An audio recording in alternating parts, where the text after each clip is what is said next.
أعوذ بالله من الشيطان الرجيم بسم الله الرحمن الرحيم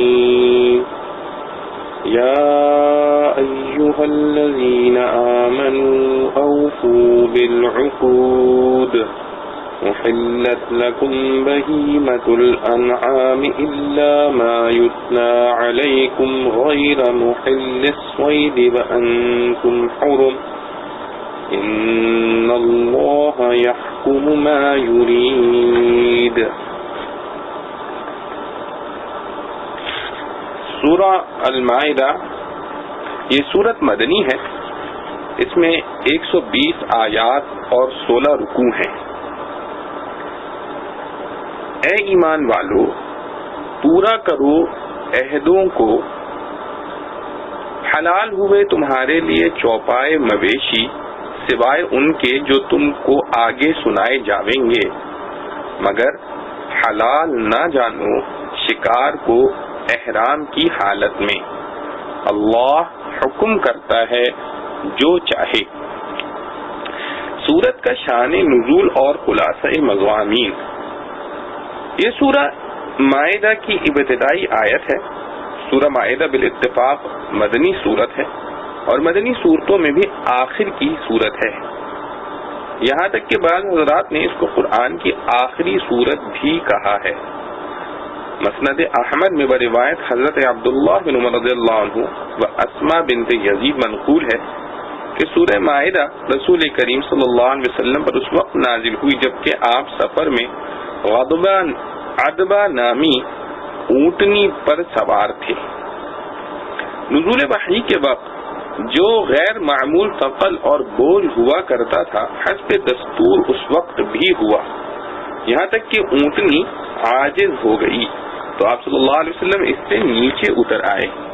یہ سفر بظاہر حجت الوداع کا سفر ہے، جیسا کہ بعض روایات سے اس کی تائید ہوتی ہے. حجت الوداع ہجرت کے 10ویں سال میں ہوا اور اس سے واپسی کے بعد رسول کریم صلی اللہ علیہ وسلم کی دنیاوی حیات تقریباً 80 دن رہی. ابن حیان نے بحر محیط میں فرمایا کہ سورہ مائدہ کے بعض اجزاء سفر حدیبیہ میں اور بعض فتح مکہ کے سفر میں اور بعض حجت الوداع کے سفر میں نازل ہوئے.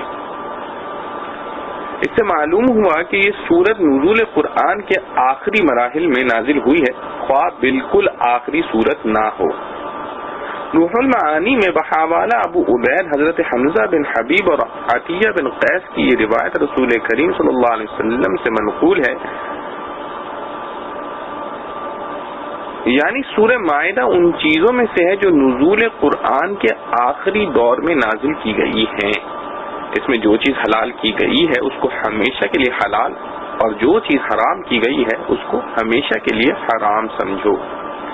اسی قسم کی ایک روایت ابن کثیر رحمۃ اللہ علیہ نے مستدرک حاکم کے حوالے سے حضرت جبیر بن نفیر رضی اللہ عنہ سے نقل کی ہے کہ وہ حج کے بعد حضرت عائشہ صدیقہ رضی اللہ عنہ کے پاس حاضر ہوئے تو آپ نے فرمایا، جبیر تم سورہ مائدہ پڑھتے ہو؟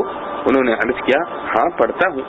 صدیقہ رضی اللہ عنہ نے فرمایا کہ یہ قرآن پاک کی آخری سورہ ہے، اس میں جو احکام حلال و حرام کے آئے ہیں وہ محکم ہیں، ان میں نسخ کا احتمال نہیں ہے، ان کا خاص اہتمام کرو. سورہ مائدہ میں بھی سورہ نساء کی طرف فروعی احکام، معاملات، معاہدات وغیرہ کے زیادہ بیان کیے گئے ہیں. اسی لیے روح المعانی نے فرمایا ہے کہ سورہ بقرہ اور سورہ آل عمران باعتبار مضامین کے متحد ہیں، کیونکہ ان میں زیادہ تر احکام اصول عقائد، توحید، رسالت، قیامت وغیرہ کے آئے ہیں. فروعی احکام ضمنی ہیں اور سورہ نساء اور مائدہ باعتبار مضامین کے متحد ہیں کہ ان دونوں میں بیشتر فروعی احکام کا بیان ہے، اصول کا بیان ضمنی ہے. سورہ نساء میں باہمی معاملات اور حقوق العباد پر زور دیا گیا ہے.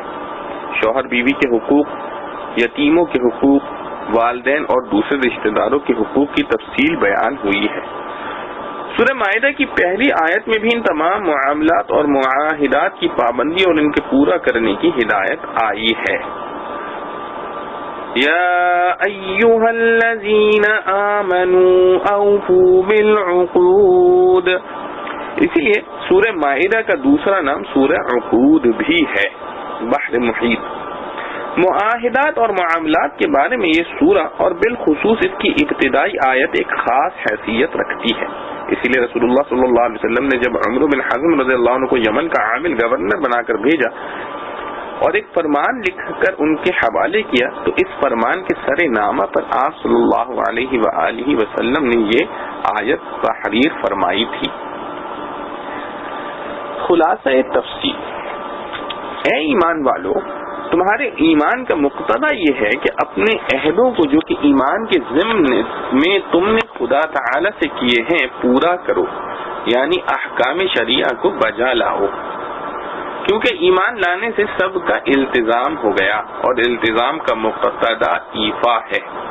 تمہارے لیے تمام چوپائے جو مشابہ ان انعام یعنی اونٹ، بکری، گائے کے ہوں، جن کی حلت اس کے قبل سورہ انعام میں جو مکیہ ہے معلوم ہو چکی ہے، پس ان کے مشابہ جتنے چوپائے ہیں سب حلال کیے گئے ہیں، جیسے ہرن، نیل گائے وغیرہ کے.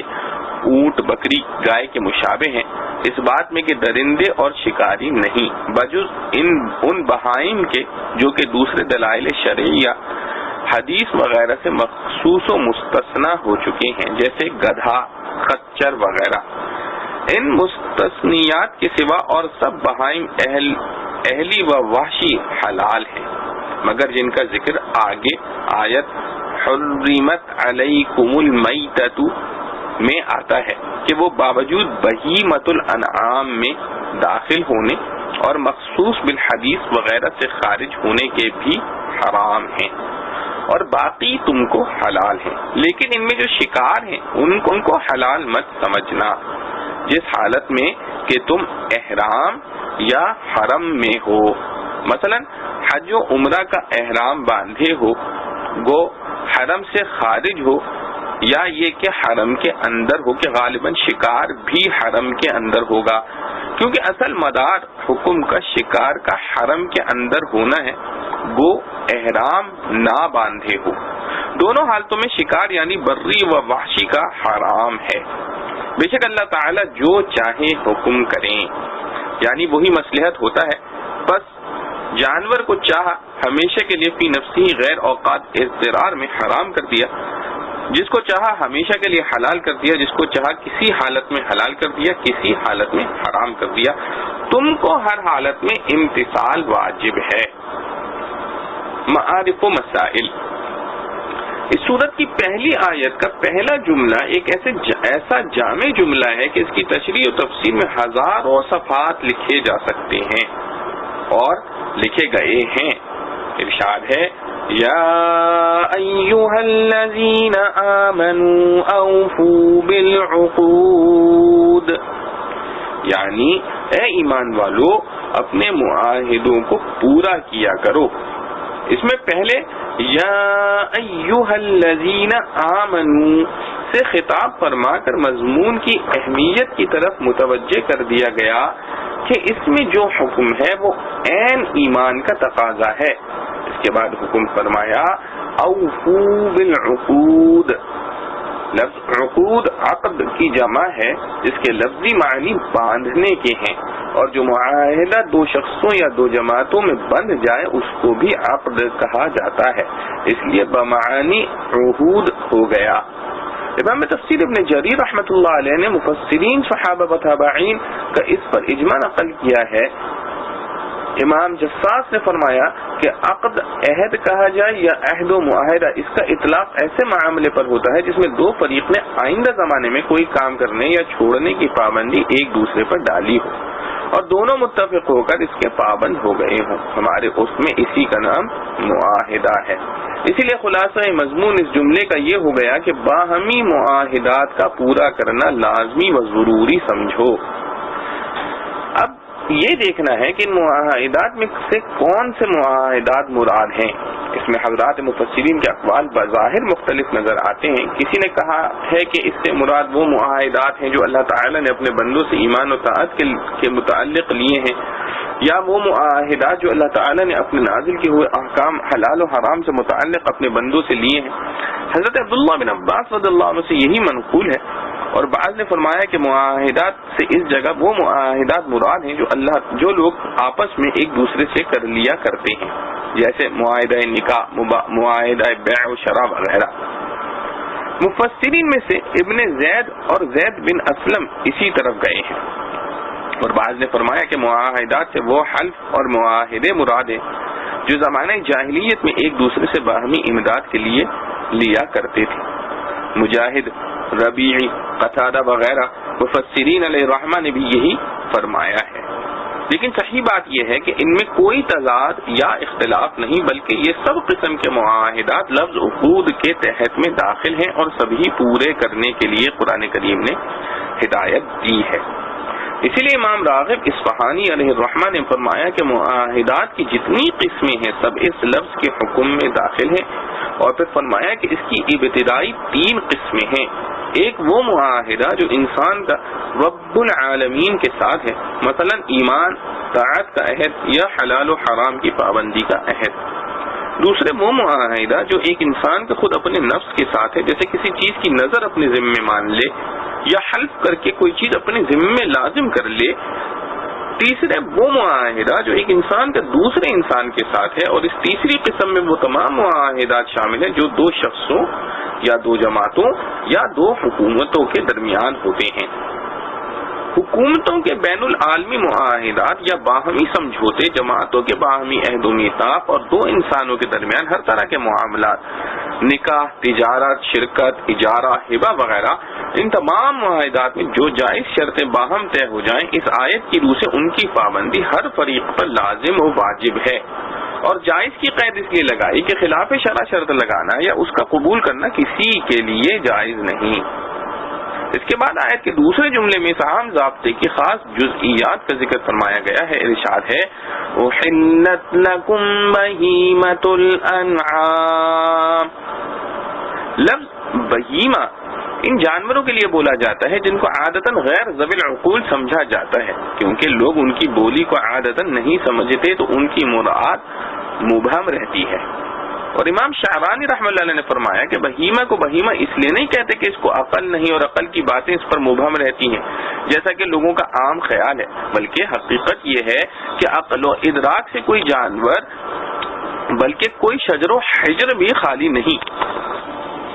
ہاں درجات کا فرق ضرور ہے، ان چیزوں میں اتنی عقل نہیں ہے جتنی انسان میں، اسی لیے انسان کو احکام کا مکلف بنایا گیا ہے، جانوروں کو مکلف نہیں بنایا گیا، ورنہ اپنی ضروریات زندگی کی حد تک ہر جانور بلکہ ہر شجر و حجر کو حق تعالی نے عقل و ادراک بخشا ہے.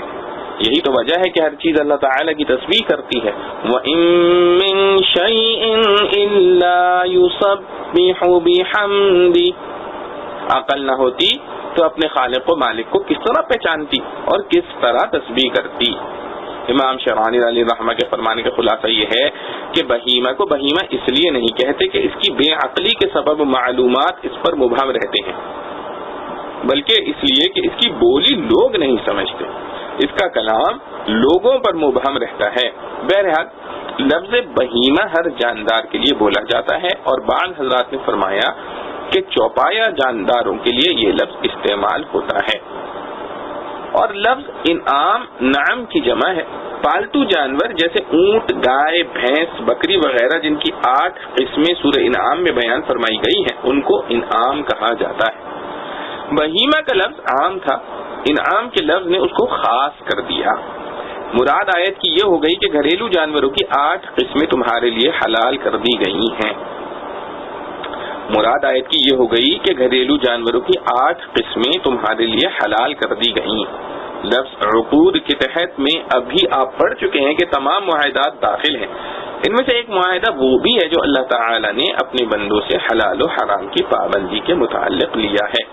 اس جملے میں اس خاص معاہدے کا بیان آیا ہے کہ اللہ تعالی نے تمہارے لیے اونٹ، بکری، گائے، بھینس وغیرہ کو حلال کر دیا ہے. ان کو شرعی قاعدے کے موافق ذبح کر کے کھا سکتے ہیں. اللہ تعالیٰ کے اس حکم کی ان حدود کے اندر رکھ کر پابندی کرو.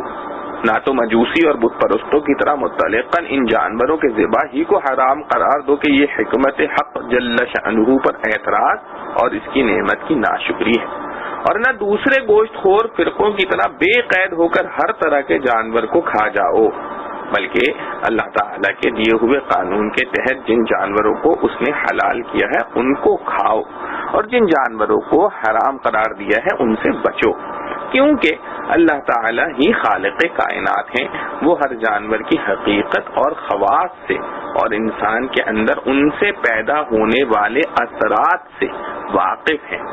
وہ طیبات یعنی پاک اور ستھری چیزوں کو انسان کے لیے حلال کر دیتے ہیں جن کے کھانے سے انسان کی جسمانی صحت یا روحانی اخلاق پر برا اثر نہ پڑے، اور گندے ناپاک جانوروں سے منع فرماتے ہیں جو انسانی صحت کے لیے مہلک ہیں یا ان کے اخلاق خراب کرنے والے ہیں۔ اسی لیے اس حکم عام سے چند چیزوں کا استثناء فرمایا۔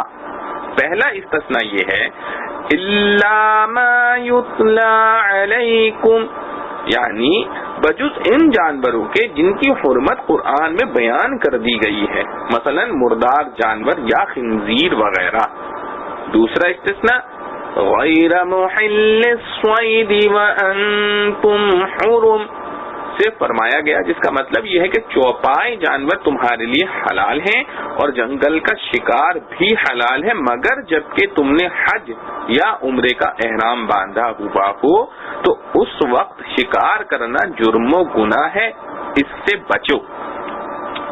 آخر آیت میں ارشاد فرمایا ان اللہ یحکم ما یرید، یعنی اللہ تعالی جو چاہتا ہے حکم دیتا ہے، کسی کو حق نہیں کہ اس کے ماننے میں چون و چرا کرے۔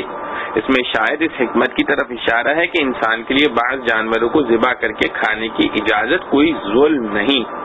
جس مالک نے یہ سب جانیں بنائی ہیں اسی نے پوری حکمت و بصیرت کے ساتھ یہ قانون بھی بنایا ہے کہ ادنا کو اعلیٰ کے لیے غذا بنایا ہے۔ زمین کی مٹی درختوں کی غذا ہے، اور درخت جانوروں کی غذا، اور جانور انسان کی غذا۔ انسان سے اعلیٰ کوئی مخلوق اس دنیا میں نہیں ہے، اس لیے انسان کسی کی غذا نہیں بن سکتا۔ یا ایھا الذین آمنوا لا تحلوا شعائر اللہ ولا الشہر الحرام ولا الہدی ولا القلائد ولا آمین البیت الحرام يبتغون فضلا من ربهم ورضوانا وإذا حللتم فاصطادوا ولا يجرمنكم شنآن قوم أن صدوكم عن المسجد الحرام أن تعتدوا وتعاونوا على البر والتقوى ولا تعاونوا على الإثم والعدوان واتقوا الله ان اللہ شدید العقاب۔ اے ایمان والو، حلال نہ سمجھو اللہ کی نشانیوں کو اور نہ ادب والے مہینے کو، اور نہ اس جانور کو جو نیاز کعبہ کی ہو، اور نہ جن کے گلے پٹا ڈال کر لے جائیں کعبہ کو، اور نہ آنے والوں کو حرمت والے گھر کی طرف جو ڈھونڈتے ہیں فضل اپنے رب کا اور اس کی خوشی۔ اور جب احرام سے نکلو تو شکار کر لو، اور باعث نہ ہو تم کو اس قوم کی دشمنی جو کہ تم کو روکتی تھی حرمت والی مسجد سے، اس پر کہ زیادتی کرنے لگو، اور آپس میں مدد کرو نیک کام پر اور پرہیزگاری پر، اور مدد نہ کرو گناہ پر اور ظلم پر، اور ڈرتے رہو اللہ سے، بے شک اللہ کا عذاب سخت ہے۔ ربط آیات۔ سورہ مائدہ کی پہلی آیت میں معاہدات کے پورا کرنے کی تاکید تھی۔ ان معاہدات میں سے ایک معاہدہ یہ بھی ہے کہ اللہ تعالیٰ کے مقرر کردہ حلال و حرام کی پابندی کی جائے۔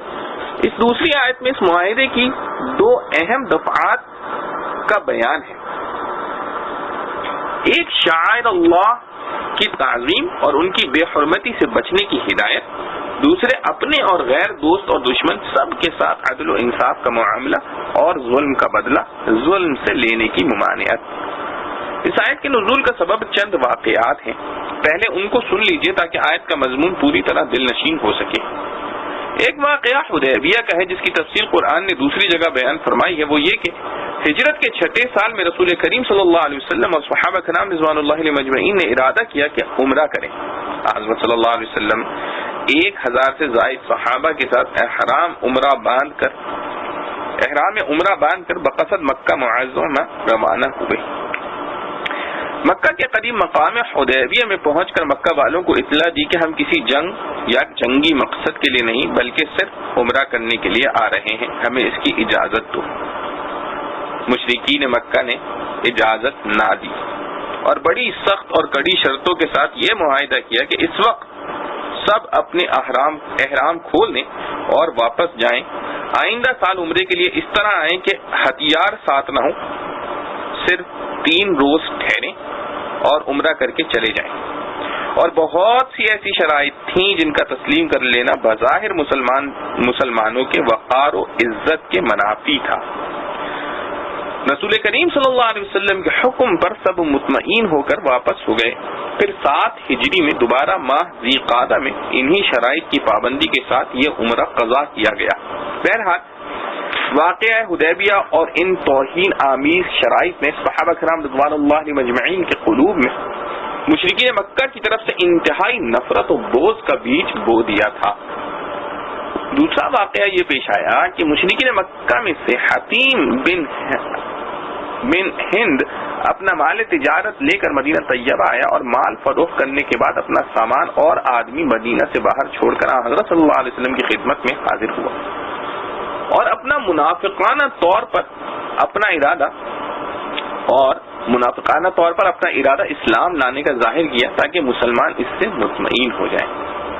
لیکن نبی کریم صلی اللہ علیہ وسلم نے اس کے آنے سے پہلے ہی بذریعہ وحی خبر پا کر صحابہ کرام رضوان اللہ علیہ مجمعین کو بتلا دیا تھا کہ ہمارے پاس ایک شخص آنے والا ہے جو شیطان کی زبان سے کلام کرے گا۔ اور جب یہ واپس گیا تو آپ صلی اللہ علیہ وسلم نے فرمایا کہ یہ شخص کفر کے ساتھ آیا اور دھوکہ و غداری کے ساتھ لوٹا ہے۔ یہ شخص حضرت صلی اللہ علیہ وسلم کی مجلس سے نکل کر سیدھا مدینہ سے باہر پہنچا جہاں اہل مدینہ کے جانور چر رہے تھے، ان کو ہنکا کر ساتھ لے گیا۔ صحابہ کرام رضوان اللہ علیہ مجمعین کو اس کی اطلاع کچھ دیر میں ہوئی، تعاقب کے لیے نکلے تو وہ ان کی زد سے باہر ہو چکا تھا۔ پھر جب ہجرت کے 7ویں سال حضرت صلی اللہ علیہ وسلم صحابہ کرام رضوان اللہ علیہ مجمعین کے ساتھ عمرہ حدیبیہ کی قضا کے لیے جا رہے تھے تو دور سے تلبیہ کی آواز سنی اور دیکھا کہ یہی حتیم بن ہند اہل مدینہ کے ان جانوروں کو جو مدینہ سے لایا تھا بطور قربانی کے اپنے ساتھ لیے ہوئے عمرہ کرنے جا رہا ہے۔ اس وقت صحابہ کرام رضوان اللہ علیہ مجمعین کو قصد ہوا کہ اس پر حملہ کر کے اپنے جانور چھین لیں اور اس کو یہیں ختم کر دیں۔ تیسرا واقعہ یہ ہوا کہ ہجرت کے 8ویں سال رمضان المبارک میں مکہ مکرمہ فتح ہوا اور تقریباً پورے عرب پر اسلامی قبضہ ہو گیا اور مشرکین مکہ کو رسول کریم صلی اللہ علیہ وسلم نے بغیر کسی انتقام کے آزاد فرما دیا۔ وہ آزادی کے ساتھ اپنے سب کام کرتے رہے، یہاں تک کہ اپنے جاہلانہ طرز پر حج و عمرہ کی رسوم بھی ادا کرتے رہے۔ اس وقت بعد صحابہ کرام رضوان اللہ علیہ مجمعین کے دلوں میں واقعہ حدیبیہ کا انتقام لینے کا خیال آیا کہ انہوں نے ہمیں جائز اور حق طریقے پر عمرہ کرنے سے روک دیا تھا، ہم ان کے ناجائز اور غلط طریق کے عمرہ و حج کو کیوں آزاد چھوڑیں، ان پر حملہ کریں، ان کے جانور چھین لیں اور ان کو ختم کر دیں۔ یہ واقعات ابن جریر نے بروایت اکرمہ و صدی نقل کیے ہیں۔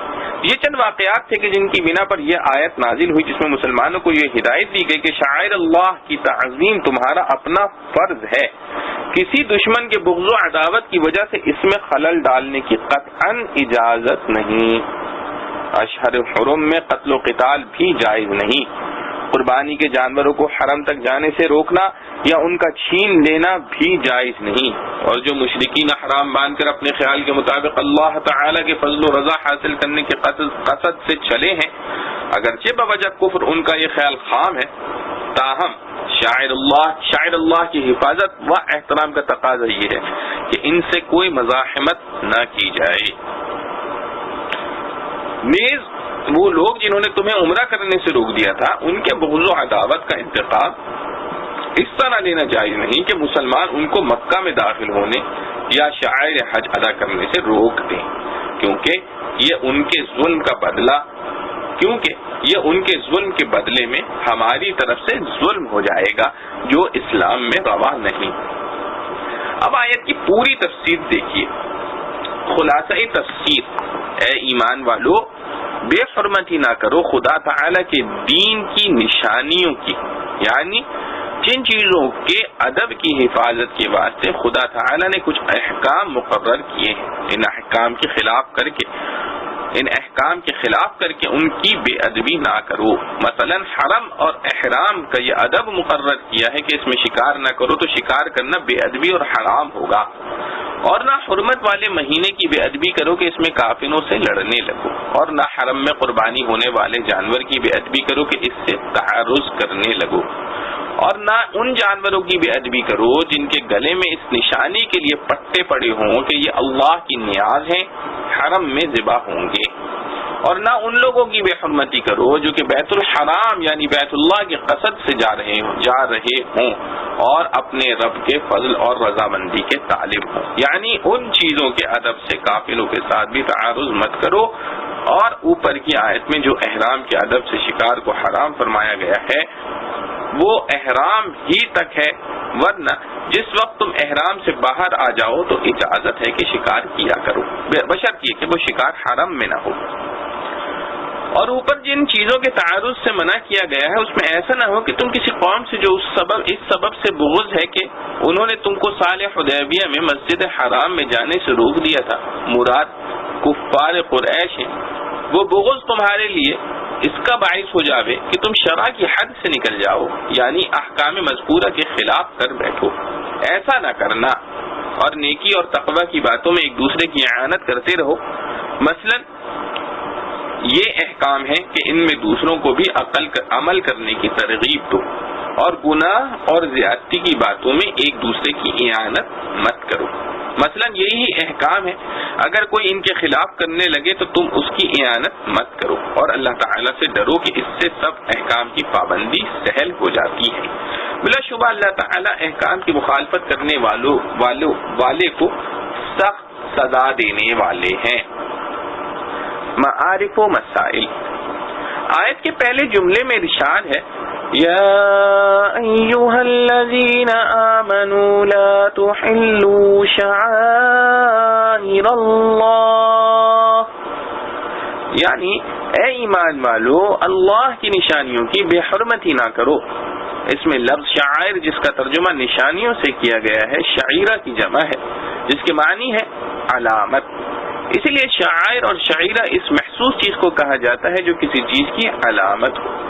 شعائر اسلام ان اعمال و افعال کو کہا جائے گا جو عرفاً مسلمان ہونے کی علامت سمجھے جاتے ہیں اور محسوس و مشاہد ہیں، جیسے نماز، اذان، حج، ختنہ اور سنت کے موافق داڑھی وغیرہ. شعائر اللہ کی تفسیر اس آیت میں مختلف الفاظ سے منقول ہے، مگر صاف بات وہ ہے جو بحر محیط اور روح المعانی میں حضرت حسن بصری علیہ الرحمہ اور عطا رحمۃ اللہ علیہ سے منقول ہے. اور امام جساس نے اس کو تمام اقوال کے لیے جامع فرمایا ہے، اور وہ یہ ہے کہ شاعر اللہ سے مراد تمام شرائع اور دین کے مقرر کردہ واجبات و فرائض اور ان کی حدود ہیں. شاعر اللہ سے مراد تمام شرائع اور دین کے مقرر کردہ واجبات و فرائض اور ان کی حدود ہیں. اس آیت میں لا تحلوا شعائر اللہ کے ارشاد کا یہی حاصل ہے کہ اللہ کے شعائر کی بے حرمتی نہ کرو. اور شعائر اللہ کی بے حرمتی ایک تو یہ ہے کہ سرے سے ان احکام کو نظر انداز کر دیا جائے، دوسرے یہ کہ ان پر عمل تو کریں مگر ادھورا کریں، پورا نہ کریں. تیسرے یہ کہ مقرر کردہ حدود سے تجاوز کر کے آگے بڑھنے لگیں. لا تحلوا شعائر اللہ میں ان تینوں صورتوں سے منع فرمایا گیا ہے.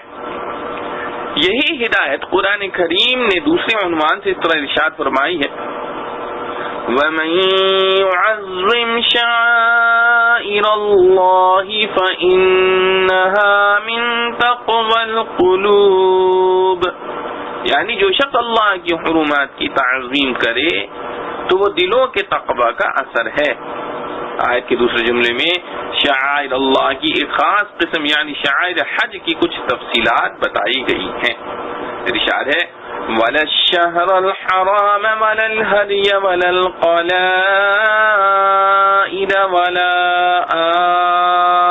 آمِّينَ الْبَيْتَ الْحَرَامَ يَبْتَغُونَ فَضْلًا مِّن رَّبِّهِمْ وَرِضْوَانًا، یعنی شہر حرام میں قتل و قتال کر کے اس کی بے حرمتی نہ کرو۔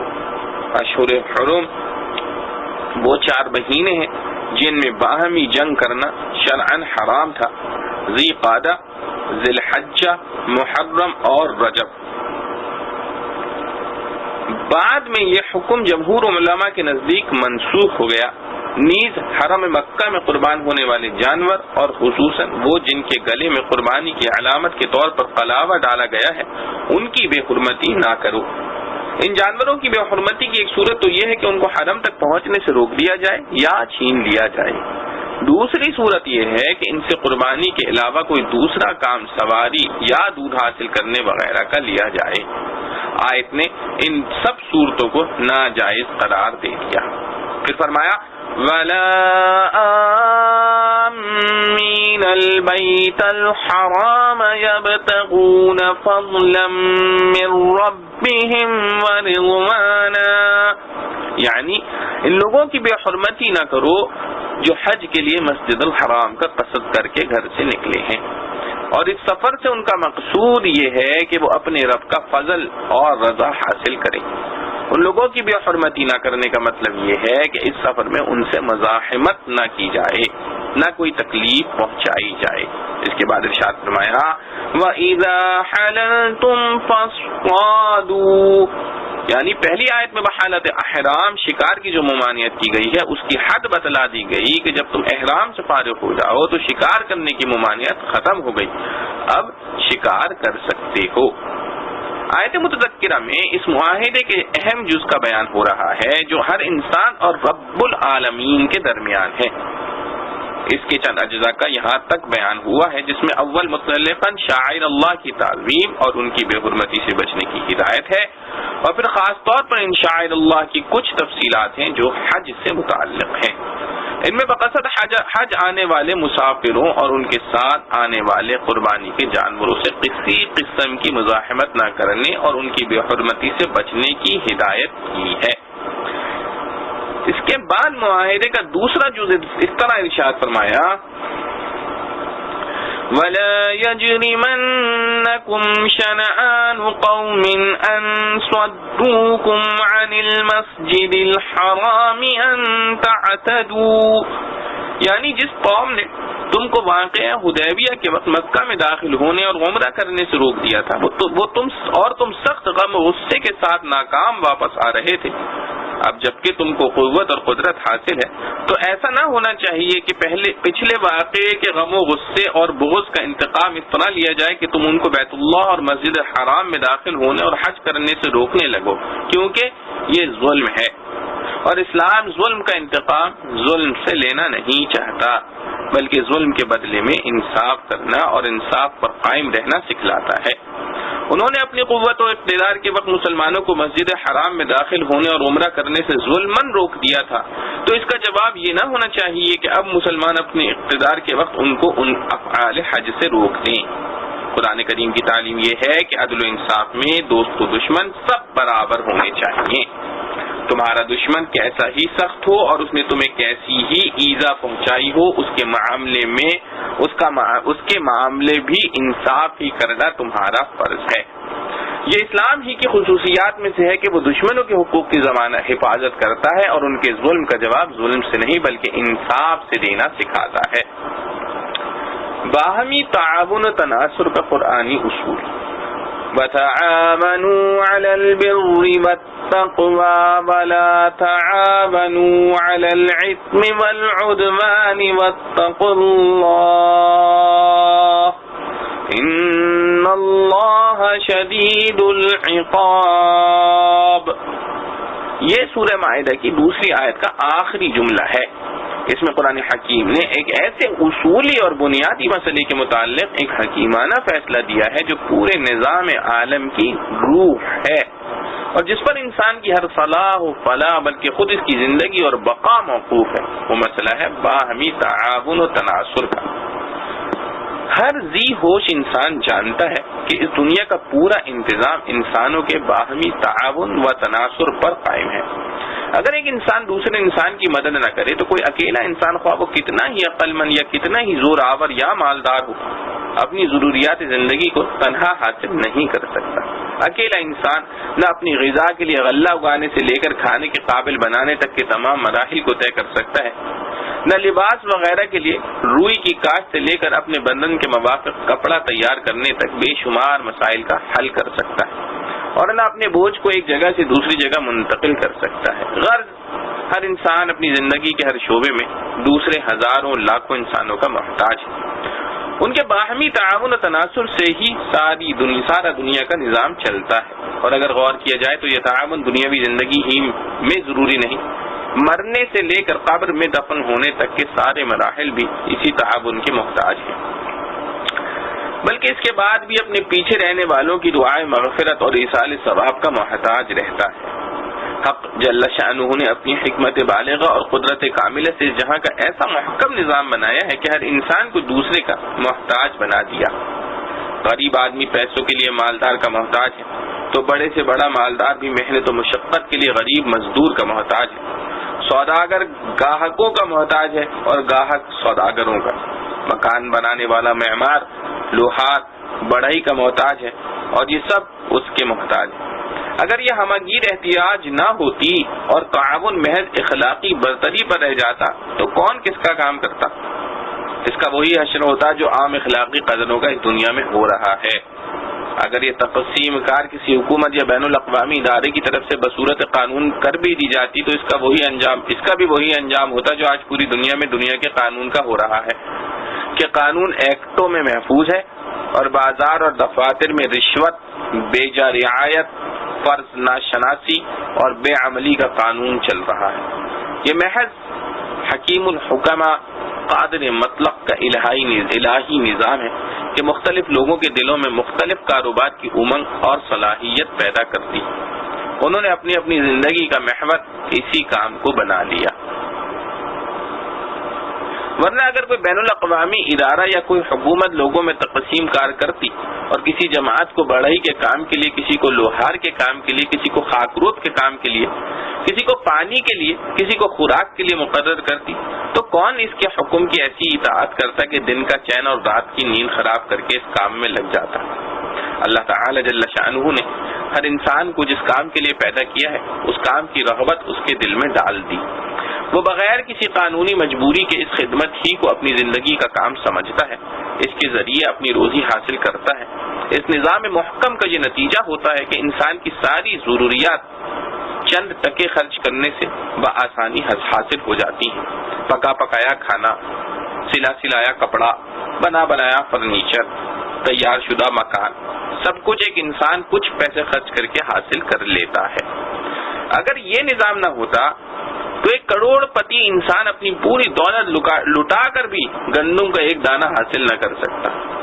اسی قدرتی نظام کا نتیجہ ہے کہ آپ ہوٹل میں قیام پذیر ہو کر جس چیز سے فائدہ اٹھاتے ہیں اگر ان کا تجزیہ کریں تو معلوم ہوگا کہ آٹا امریکہ کا، گھی پنجاب کا، گوشت سندھ کا، مسالے مختلف ملکوں کے، برتن اور فرنیچر مختلف ملکوں کا، کام کرنے والے بیرے مختلف، باورچی مختلف شہروں کے آپ کی خدمت میں لگے ہوئے ہیں، اور ایک لقمہ جو آپ کے منہ تک پہنچتا ہے اس میں لاکھوں مشینوں، جانوروں اور انسانوں نے کام کیا ہے، تب یہ آپ کے ذائقے کو سنوار سکا ہے۔ آپ صبح گھر سے نکلے 3-4 میل جانا ہے، جس کی طاقت یا فرصت آپ کو نہیں، آپ کو اپنے کسی قریبی مقام میں ٹیکسی اور رکشہ یا بس کھڑی ہوئی ملے گی جس کا لوہا آسٹریلیا کا، لکڑی برما کی، مشینری امریکہ کی، ڈرائیور فرنٹیئر کا، کنڈکٹر یو پی کا۔ یہ کہاں کہاں کے سامان اور کہاں کہاں کی مخلوق آپ کی خدمت کے لیے کھڑی ہے کہ صرف چند پیسے دے کر آپ ان سب سے خدمت لے لیں۔ ان کو کس حکومت نے مجبور کیا ہے یا کس نے پابند کیا ہے کہ یہ ساری چیزیں آپ کے لیے مہیا کر دیں، سوائے اس قانون قدرت کے جو قلوب کے مالک نے تکوینی طور پر ہر ایک کے دل پر جاری فرما دیا ہے۔ آج کل سوشلسٹ ممالک نے اس قدرتی نظام کو بدل کر ان چیزوں کو حکومت کی ذمہ داری بنا لیا کہ کون انسان کیا کام کرے۔ اس کے لیے ان کو سب سے پہلے جبر و ظلم کے ذریعے انسانی آزادی سلب کرنا پڑی، جس کے نتیجے میں ہزاروں انسانوں کو قتل کیا گیا، ہزاروں کو قید کیا گیا، باقی ماندہ انسانوں کو شدید جبر و ظلم کے ذریعے مشین کے پرزوں کی طرح استعمال کیا، جس کے نتیجے میں اگر کسی جگہ کچھ اشیاء کی پیداوار بڑھ بھی گئی تو انسانوں کی انسانیت ختم کر کے بیٹھی۔ تو یہ سودا سستا نہیں پڑا۔ قدرتی نظام میں ہر انسان آزاد بھی ہے اور قدرتی تقسیم تباہی کی بنا پر خاص کاموں کے لیے مجبور بھی، اور وہ مجبوری بھی چونکہ اپنی طبیعت سے ہے اس لیے اس کو کوئی بھی جبر محسوس نہیں کرتا۔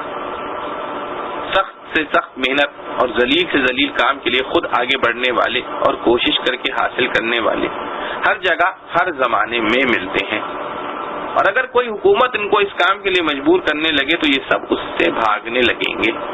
خلاصہ یہ ہے کہ ساری دنیا کا نظام باہمی تعلق پر قائم ہے، لیکن اس تصویر کا ایک دوسرا رخ بھی ہے کہ اگر جرائم، چوری، ڈاکہ، قتل و غارت، غریب وغیرہ کے لیے یہ باہمی تعاون ہونے لگے، چور اور ڈاکوؤں کی بڑی بڑی اور منظم قوی جماعتیں بن جائیں، تو یہی تعاون و تناصر اس عالم کے سارے نظام کو درہم برہم بھی کر سکتا ہے۔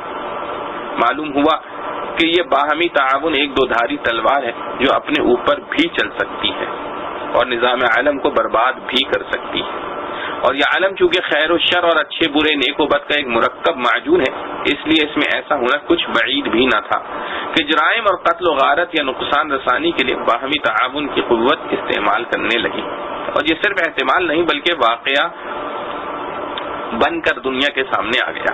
تو اس کے رد عمل کے طور پر عقلائے دنیا نے اپنے تحفظ کے لیے مختلف نظریوں پر خاص جماعتوں یا قوموں کی بنیاد ڈالی کہ ایک جماعت یا ایک قوم کے خلاف جب کوئی دوسری جماعت یا قوم حملہ آور ہو تو یہ سب ان کے مقابلے میں باہمی تعاون کی قوت کو استعمال کر کے مدافعت کر سکیں۔ قومیتوں کی تقسیم۔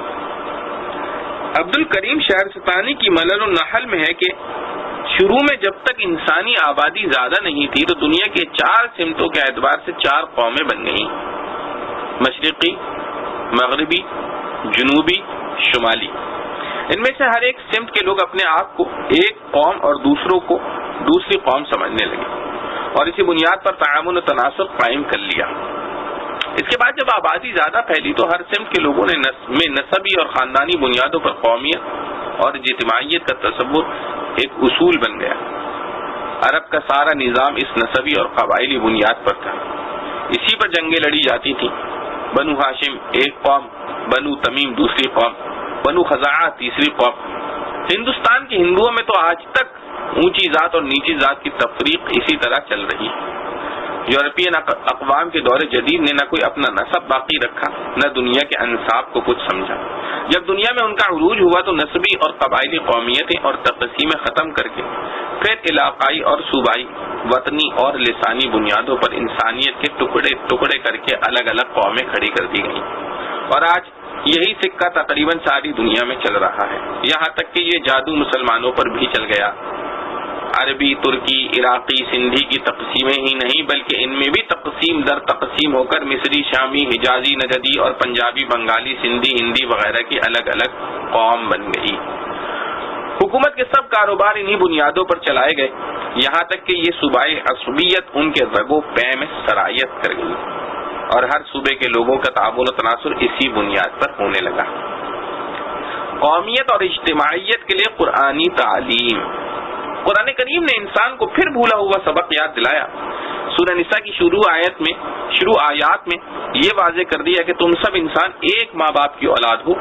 رسول کریم صلی اللہ علیہ وسلم نے اس کی تشریح کرتے ہوئے حجۃ الوداع کے خطبے میں اعلان کر دیا کہ کسی عربی کو عجمی پر یا گورے کو کالے پر کوئی فضیلت نہیں، فضیلت کا مدار صرف تقوی اور اطاعت خدا تعالی پر ہے۔ اس قرآن تعلیم نے انما المؤمنون اخوہ کا اعلان کر کے حبشہ کے کالے بجنگ کو سرخ ترکی اور رومی کا عجم کی نچلی ذات کے انسانوں کو عرب کے قریشی اور ہاشمی کا بھائی بنا دیا. قومیت اور برادری اس بنیاد پر قائم کی کہ اللہ تعالیٰ اور اس کے رسول صلی اللہ علیہ وسلم کو ماننے والے ایک قوم اور نہ ماننے والے دوسری قوم ہیں.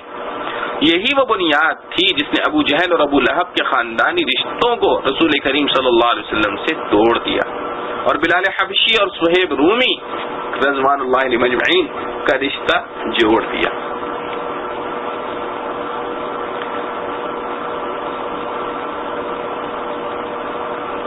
حتیٰ کہ قرآن کریم نے اعلان کر دیا خلقکم فمنکم کافر ومنکم مؤمن، یعنی اللہ تعالی نے تم سب کو پیدا کیا پھر تم دو حصوں میں بٹ گئے، کچھ کافر ہو گئے کچھ مومن. بدر و احد اور احزاب و حنین کے معرکوں میں اسی قرآنی تقسیم کا عملی مظاہرہ ہوا تھا کہ نسبی بھائی جب خدا تعالی اور اس کے رسول کی اطاعت سے باہر ہوا تو مسلمان بھائی کا رشتہ اخوت و تعاون اس سے کٹ گیا اور وہ اس کی تلوار کی زد میں آ گیا. نسبی بھائی تلوار لے کر مقابلے پر آیا تو اسلامی بھائی امداد کے لیے پہنچا. غزوہ بدر و احد اور خندق کے واقعات اس پر شاہد ہیں. آیت مذکورہ میں قرآن حکیم نے تعاون و تناصر کا یہی معقول اور صحیح اصول بتلایا ہے. وَتَعَاوَنُوا عَلَى الْبِرِّ وَالتَّقْوَى وَلَا تَعَاوَنُوا عَلَى الْإِثْمِ وَالْعُدْوَانِ، یعنی نیکی اور خدا ترسی پر تعاون کرو، بدی اور ظلم پر تعاون نہ کرو.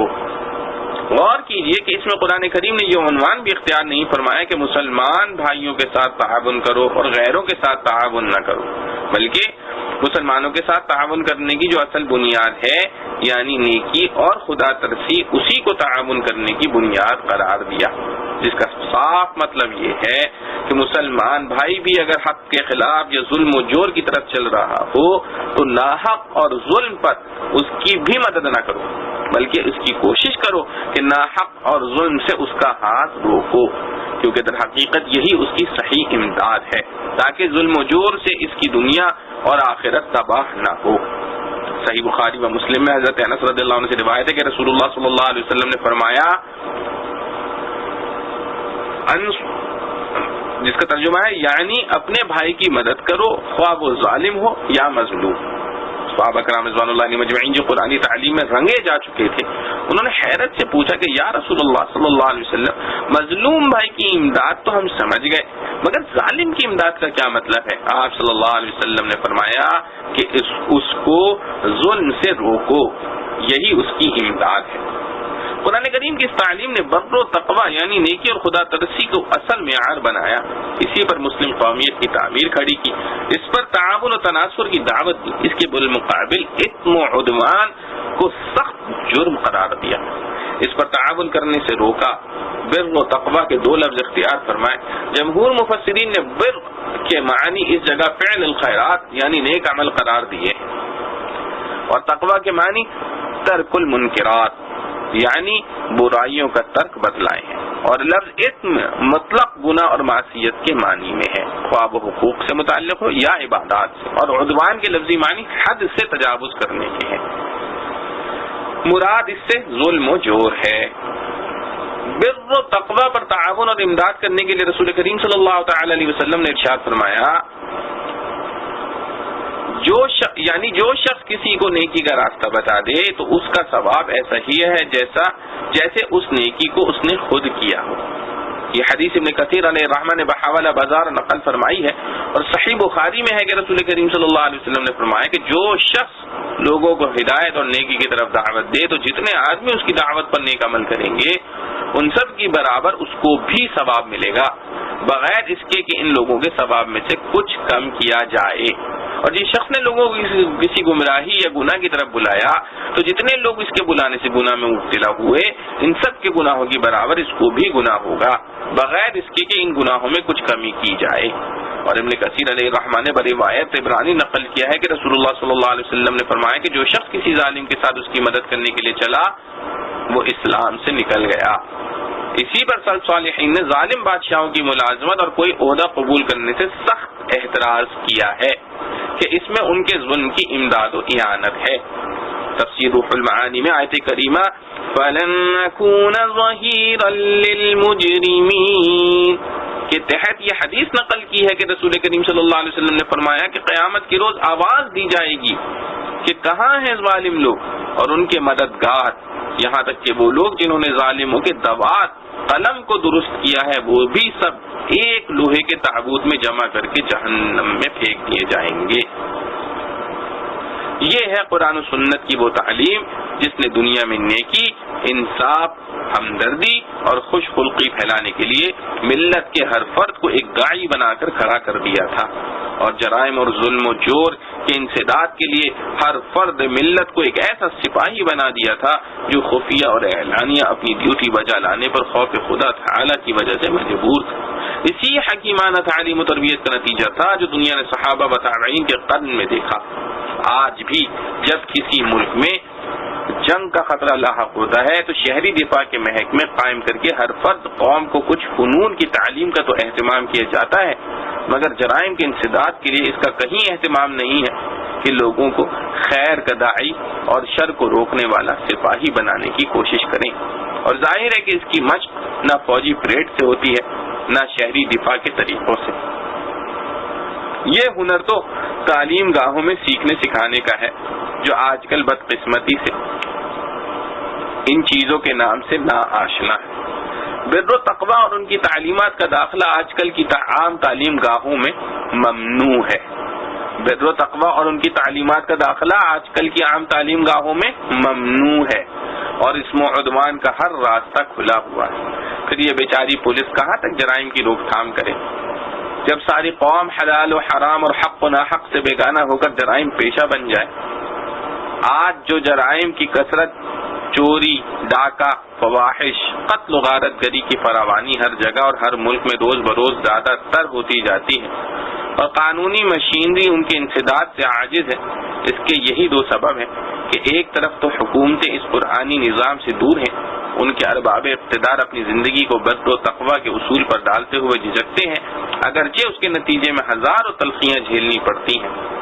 کاش وہ اس تلخ گھوٹ کو ایک دفعہ تجربے کے لیے ہی پی جائیں اور خدا تعالی کی قدرت کا تماشا دیکھیں کہ کس طرح ان کو اور عوام کو امن و سکون اور چین و راحت کی حیات طیبہ عطا ہوتی ہے۔ دوسری طرف عوام نے یہ سمجھ لیا کہ انسداد جرائم صرف حکومت کا کام ہے، وہ ہر جرائم پیشہ کے جرائم پر پردہ ڈالنے کے لیے کہ عادی ہو گئے ہیں۔ محض احقاق حق اور انسداد جرائم کے لیے سچی شہادت دینے کا رواج ہی ان میں نہ رہا۔ ان کو یہ سمجھنا چاہیے کہ مجرم کے جرم پر پردہ ڈالنا اور شہادت سے گریز کرنا جرم کی اعانت ہے، جو از روئے قرآن کریم حرام اور سخت گناہ ہے، اور وَلَا تَعَاوَنُوا عَلَى الْإِثْمِ وَالْعُدْوَانِ کے حکم سے بغاوت ہے۔ اللہ تبارک و تعالی سے دعا ہے کہ جو کچھ پڑھا سنا گیا ہمیں اس پر عمل کرنے کی توفیق نصیب فرمائے۔ وآخر دعوانا ان الحمد للہ رب العالمین۔